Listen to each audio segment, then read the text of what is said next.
Surprise, motherfuckers. That was weird. If you've been just watching that last video, the part 5, I don't know why, but my the thing just cut out. I didn't notice that it was about to do that, so I apologize. For that, I'm going to blame my kids downloading games on my phone because that kills the memory, and then I only have like 5 minutes to make a video, or else just shuts itself off. That's shitty. Anyway, so I'm going to continue because that was kind of a shorter video. But what I was saying was important, so hopefully I pretty much summed it up for you. If you have other questions, ask. Okay, here's another one. The crack of plasma whips and the howling of slaves can be heard all around the quarry in which you work. Okay, mounds of gibbering, convulsing, and copulating flesh that make up your demon overseers watch overhead. Okay, cackling at your misery and servitude. So you're a slave, and then you've got like demon slave masters like over you. A young woman, her alabaster flesh scarred from the sadistic games of these profane horrors, whispers in your group's ears, saying, I have a key to your shackles. Prepare to run. We don't have much time. Okay, this one I like. You've got, I mean, this one's a little purple prose too, but the rest of it is simplistic enough, so it's simplistic enough that it doesn't get in the way, I don't think. I like the crack of the plasma whips, and the howling of the slaves. You're in a quarry. Makes sense. The mounds of gibbering, convulsing, copulating flesh that make up your demon overseers. That's it's a little much, but it's good. And they're cackling at your misery and servitude. So emotionally it grips you, and you're like, oh, fuck these guys. Like, I want to not just escape, but I want, you know, if there's punishment to be meted out, if that's the right way you say it, then I want to do that because these bastards have to pay. So that's good. Anytime you can invoke the player's emotions, that's what you want. And you got a young woman, a hottie, offering a chance to escape. That sounds good. I've used something like this myself, actually. In Saving Chult, there was an adventure that started kind of similar, not really. I mean, yeah, the basic elements were the same, but the players were in a prison, not as slaves. And also kind of reminds me of like the D&D cartoon, like that kind of thing. Just very simple, very straightforward, emotional, gameable, good flow. Some of the word choice is a tad bit questionable, but I think it's overall fine. So that's actually one of my favorites so far. Here's another one by, oh, okay, it's a different guy. All right, let's keep going. They sit before you now, the 12 finest warriors from the mountain clans, and with each handpicked their 100 fiercest brethren. They watch with bright eyes until one bows and asks, where will you have us strike first in your war against the bards? The war against the bards. The Bard War. Yeah. Okay, that's funny. I liked where it was going.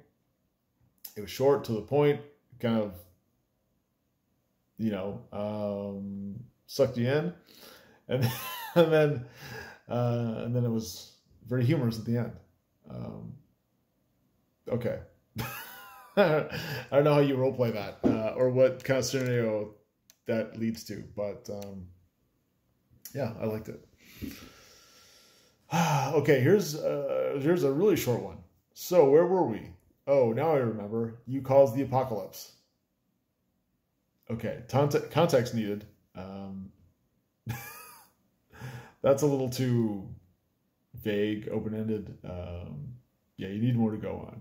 But hey, it's not terrible. Okay. All the PCs are pregnant to Egyptian heavy metal rapping time travelers. Because of the pregnant, maybe heavy metal raping? I don't know.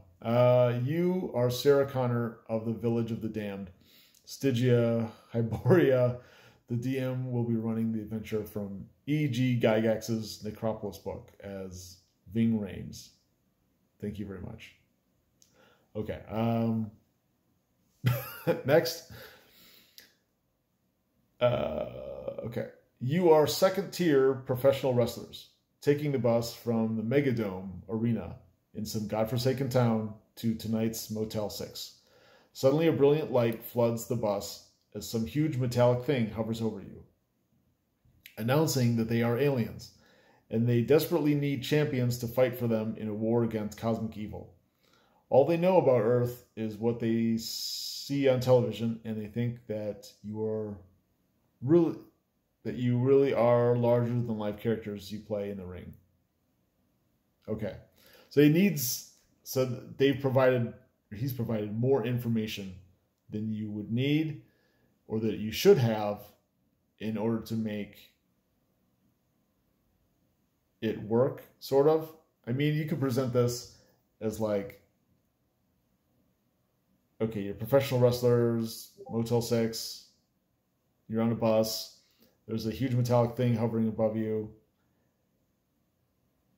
and then just kind of like let it hang there, and then, as I said before in the last video, make the players do the work to try to like bring the details out of you.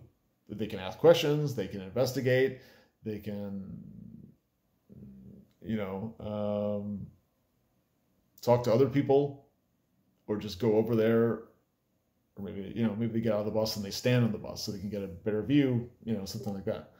But I can see for the setup,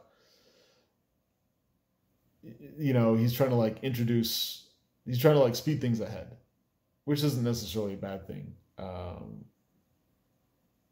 Especially if this was meant to be humorous. If this is kind of a humorous scenario, then you don't want to spend too much time in getting to the jokes. You just kind of want to like get started. So if it's supposed to be funny, then I can see that. If you want to do a scenario like this, but you want to do it straight, with like horror and investigation and sci-fi weirdness, and it's a mystery and things like that, then I would keep and build the mystery by releasing those details slowly and only when the players have done the work necessary to bring those details to light. So, but yeah, otherwise, good. I don't know if I've ever ran a scenario where the players were professional wrestlers in the real world, but that sounds like it could be fun. So cool. All right, I think we can get to maybe two more. 1,000 years ago, the continent of Thair. Oh, excuse me. Oh, sorry. Let me start again. 1,000 years ago, the continent of Thair all but sank beneath the sea. Althazar is its most notorious hero. He had a treasure there. Now his map of Skull Island, the last remnant of Thair, has come into your possession. Okay. So everybody, I guess, would know that 1,000 years ago, the continent of Thair all but sank. What does that even mean? Like, it mostly sank, but not all of it? Or it pretty much sank, but maybe there are vestiges or remnants. I don't know. Okay, then the hero hid his treasure. Would the players know this? And if they would, or the characters, if they would, how would they know this? Maybe that's part of legend. Now his map, Skull Island. So how does Skull Island connect to Thair? Oh, okay. Skull Island, the last remnant of Thair. So which brings us to like all but sank. Okay, so there is a remaining part, the Skull Island. Okay, and you have the treasure map because it's a map of Skull Island. What's supposed to be on Skull Island?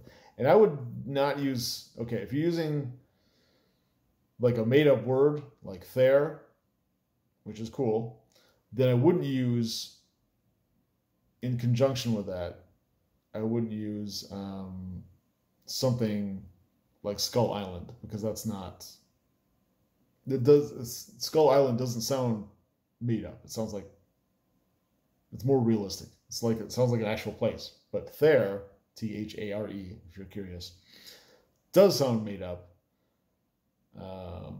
Both realistic and non-realistic sounding names are equally good, but to combine them both in the same short space might be, I would consider it troublesome. I wouldn't do that. I would separate it.